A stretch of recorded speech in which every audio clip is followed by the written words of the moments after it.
নমস্কার, welcome to my channel সমীশীল শ্রী শ্রী রাধাকৃষ্ণ গোপাল শ্রীমদ ভগবত গীতা।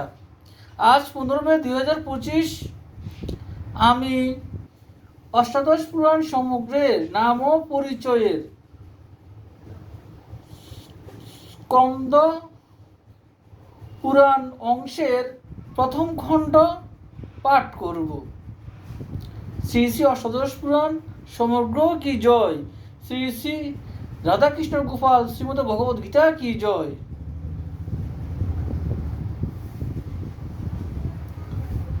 প্রথম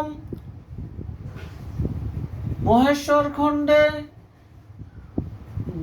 দক্ষযজ্ঞ, সমুদ্র মন্থন, পার্বতীর বিবাহ, কার্তিকের জন্ম, তারকাসুর বধ, পঞ্চতীর্থ আখ্যান, ইন্দ্র দমন উপাখ্যান, ব্রহ্মাণ্ড বিবরণ, তীর্থ বিবরণ, পাণ্ডবোপাখ্যান, মহাবিদ্যা সাধন, মহিষাসুর বধ প্রভৃতি কথিত রয়েছে।